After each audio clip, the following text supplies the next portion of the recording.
Bonjour et bienvenue dans cette présentation vidéo qui va vous montrer comment simuler l'écoulement d'un fluide autour de la turbine que l'on voit ici.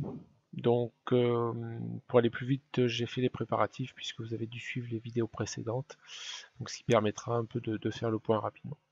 Donc ici pour préparer le modèle, j'ai créé premièrement un plan ici de décalage par rapport au plan ici, et ensuite j'ai créé une surface ici.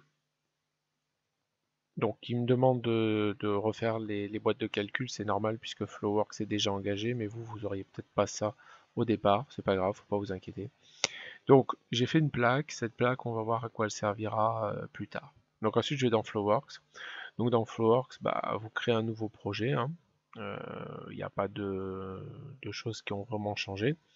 Donc entrée donnée, paramètres généraux, il y a une chose qu'il faut voir, c'est qu'on est bien dans encore une analyse externe, mais par contre j'ai pas coché rotation.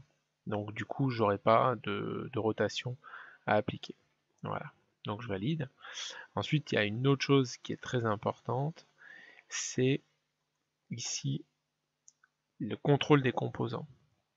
Donc ici, ça va me permettre d'activer ou désactiver des composants pour la simulation. Alors je vois que j'ai trois composants distincts. J'ai celui-ci qui est l'hélice, j'ai celui-ci qui est la plaque que je viens de créer, et j'ai la région de rotation que j'avais créée pour l'étude de rotation. Donc celle-ci, je vais la désactiver parce que j'en ai pas besoin dans ce cas-là. Donc ça, c'est une première chose. Ensuite, deuxième chose, je vais créer une condition limite. Alors là, je la vois, c'est une vitesse d'entrée. Si je vais éditer sa définition, ben, tout simplement, je sélectionne cette plaque-là avec une vitesse d'entrée et un axe de référence. Alors ici, l'axe de référence, je vérifie que c'est bien l'axe de référence X qui est montré ici. Donc, à partir de cette plaque, ça va simuler la projection d'un débit de fluide de 0,5 m par seconde en vitesse. Donc je valide. Ensuite, je peux aussi m'intéresser un petit peu à mon domaine de calcul parce que là, il est assez important et donc ça va charger les processeurs pour calculer des choses qui sont vraiment très externes à la turbine. Donc je vais faire comme d'habitude, je vais réduire un peu mon domaine, mais je vais faire attention quand même de ne pas trop le réduire pour que le domaine de calcul englobe la plaque que je viens de créer. Donc voilà, donc là j'ai ma vue pour régler deux dimensions. Ensuite je vais régler une troisième dimension ici. Et puis je vais diminuer un peu ici. Voilà. Je vais valider.